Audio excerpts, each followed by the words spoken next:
Recently, there is some discussion we have entered into with one of our partners and friend, United Kingdom, something to do with migration. I know it has caused another confusion, and I want to explain it to you.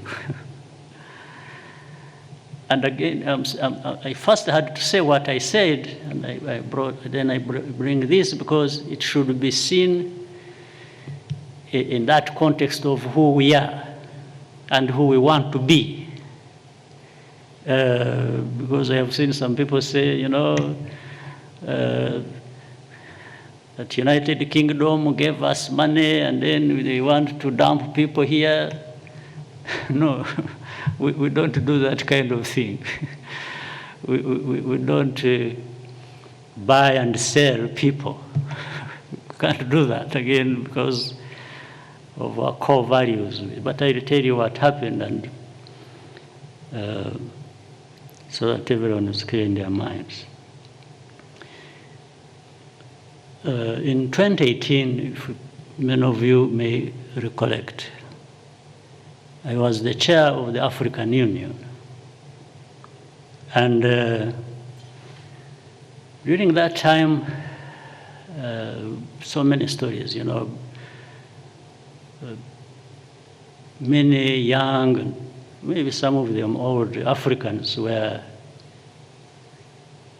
perishing, dying in big numbers in the Mediterranean, being taken through Libya and to many parts of Europe. And I remember reading a story about a Ghanaian young man, an engineer, who happened to be following this path, and there are people, there are smugglers, they have networks who take people from Africa, different parts, and smuggle them into Europe. And that time they were using Libya because of its statelessness. There was confusion, there was no state in control. And in fact, hundreds, if not thousands of them were trapped in Libya in different places in the prisons, starving to death, others abused in all sorts of ways. Some people had started coming, picking some of them and taking them to their countries to use them as slaves.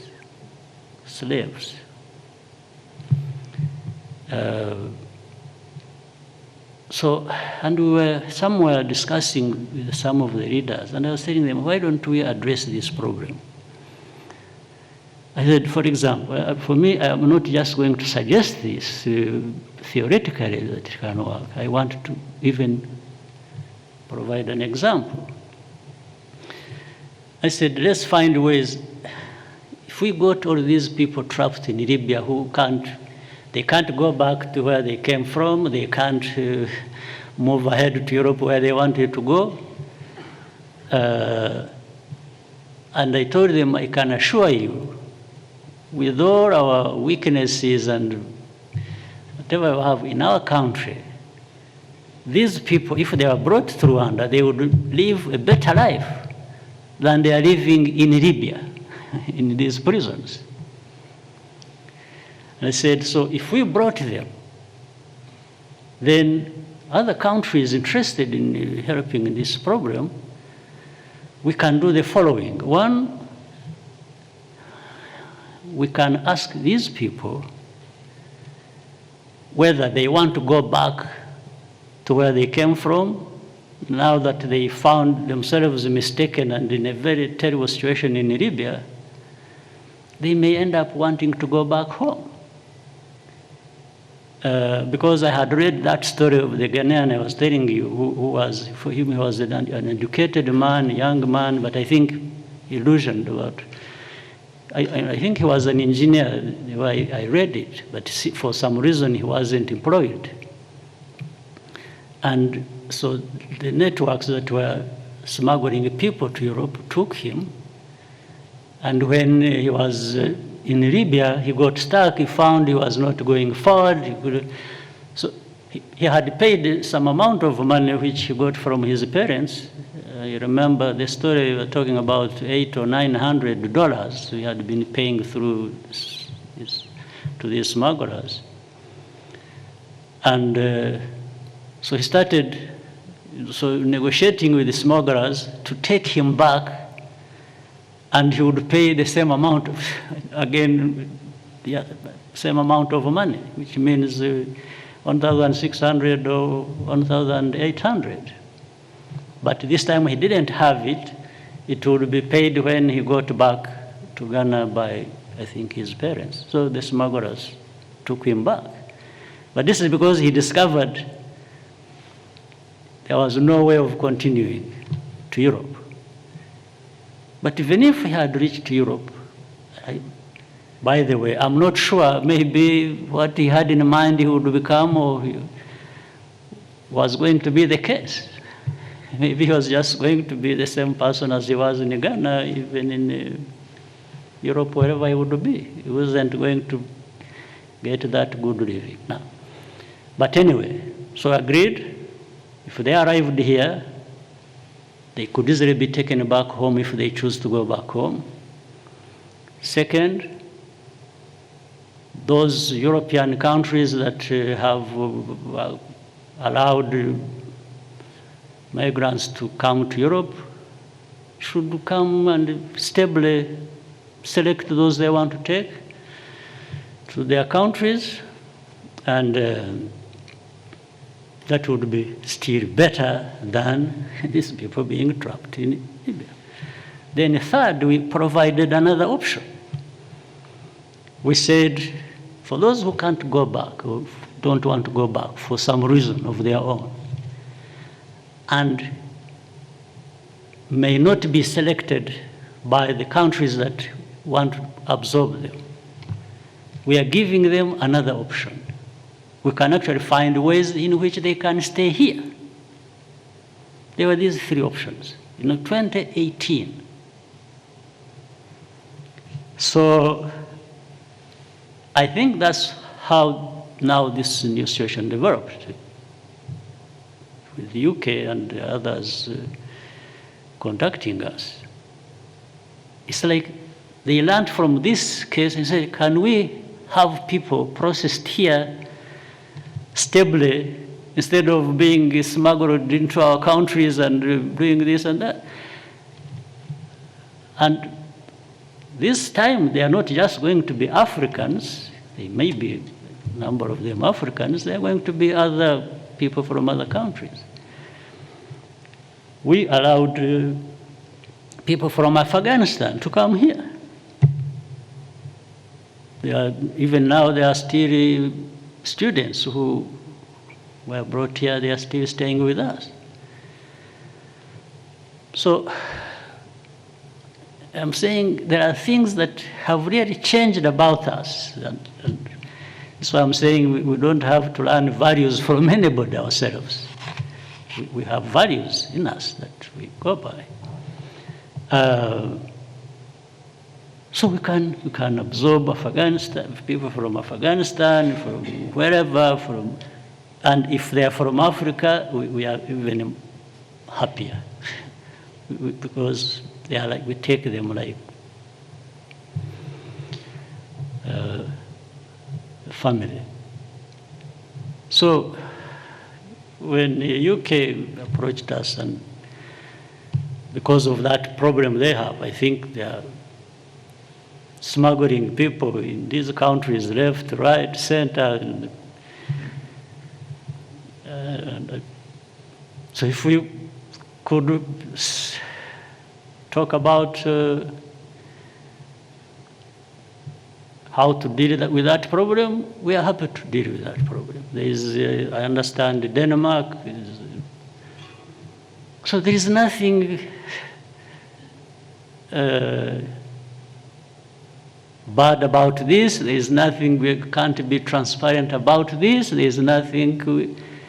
So this is what it is. So, and this is who we are too. So I wanted to clear this, please. We are not. No, This is why I was saying there are things you can't buy about us. Yes, we are who we are, and we are proud people too. We are not involved in buying and selling of people, Rwanda and the UK, or anybody. No, it's just a problem that people will have different views about it. They look at it differently. They're not happy about it. That's okay. People will have, but at the end of the day, you've got to do something.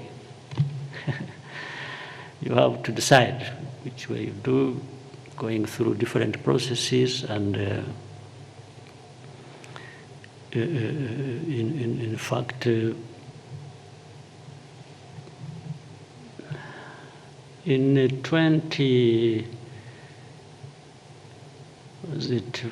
14 or 15, I predicted this problem. I don't know if anybody here remembers. I think we were in Amsterdam, and I was addressing Rwandans. It was Rwanda Day. Does anybody remember which year that was? I think it was 2014 or 20.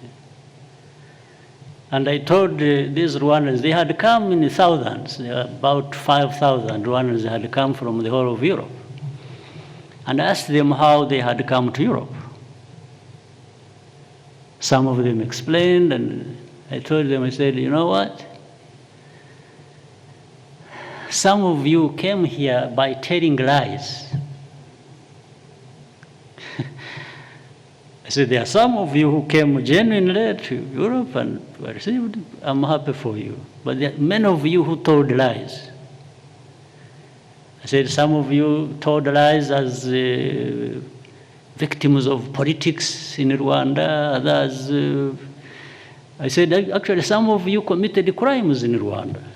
And then you come here as innocent people running away from something, from the evil government of Rwanda. I said, but one time, that's what I told them. I said, one time, this Europe you are taking advantage of. Because I think in Europe, I think you also have some confusion. Because they would, anybody who would, hey, you know, I'm dying, Kagame was going to kill me, and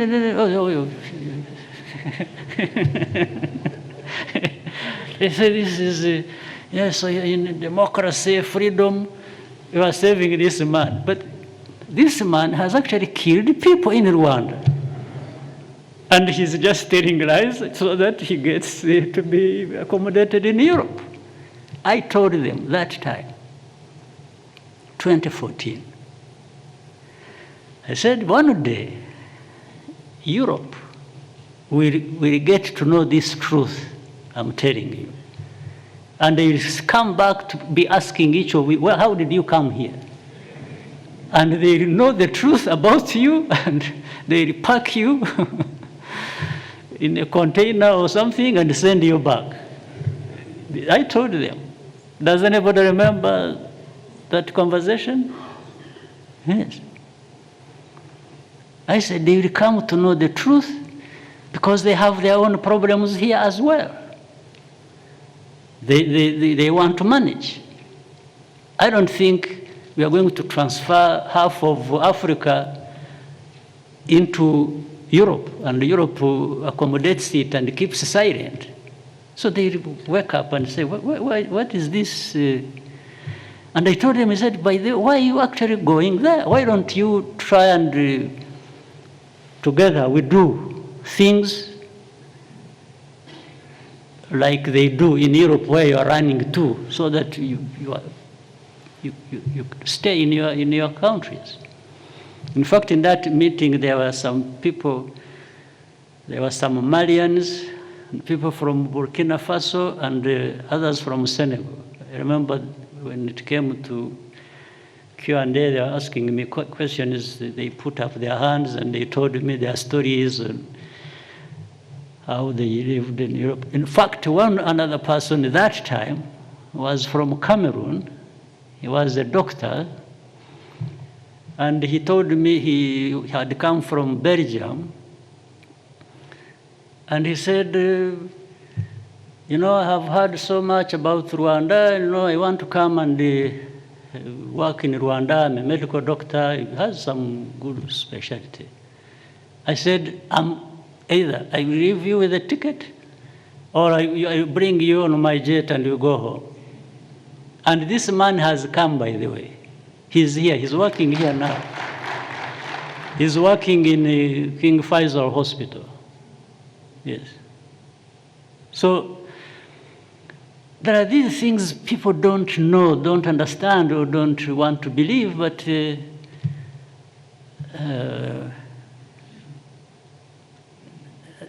I thought I needed to say it.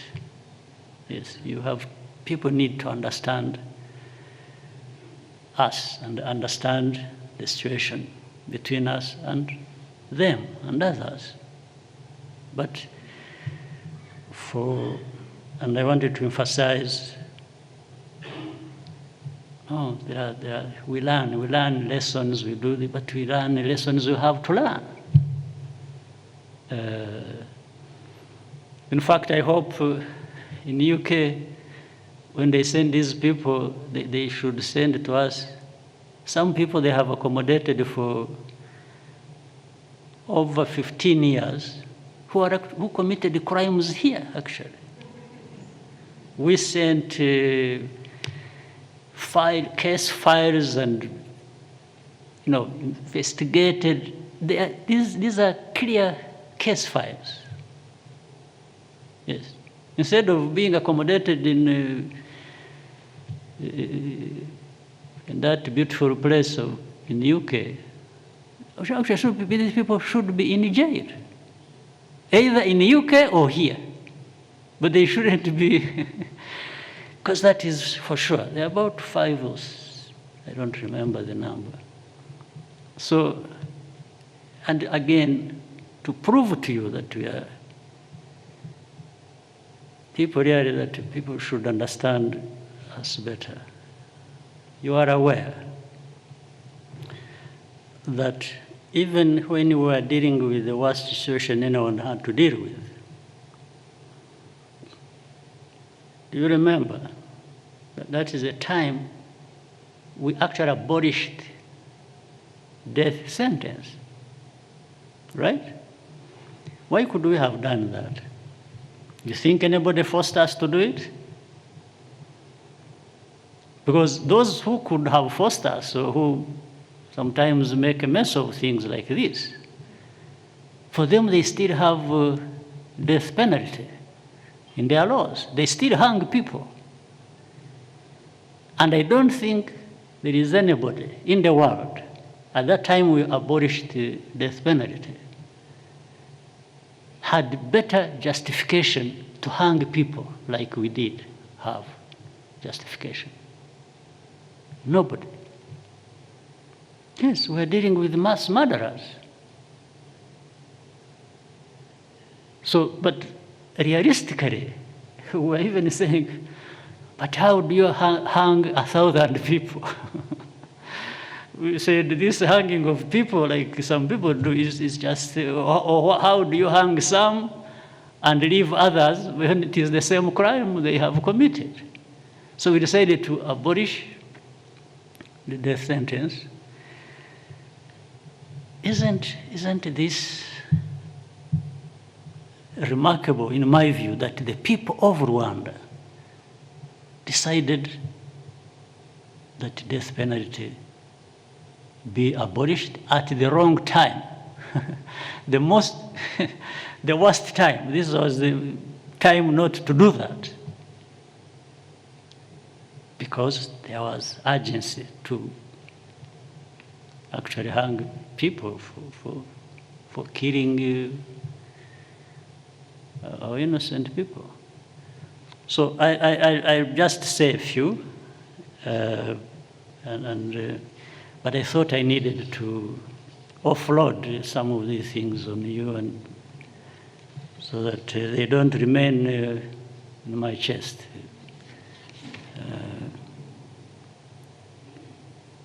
So I'm sure we are better people, we are stronger people, we can be good partners with all of you, those who want partnership in us. We are happy and ready, but I just wanted to be sure that you understand us and the values around which we form partnership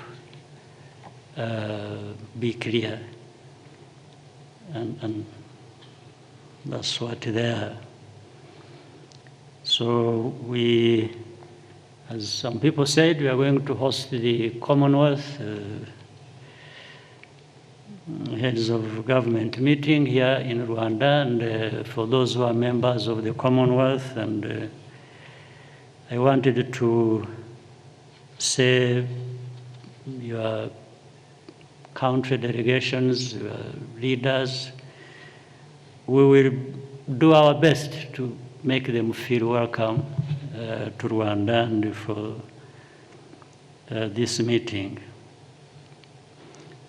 And we have a lot to accomplish together.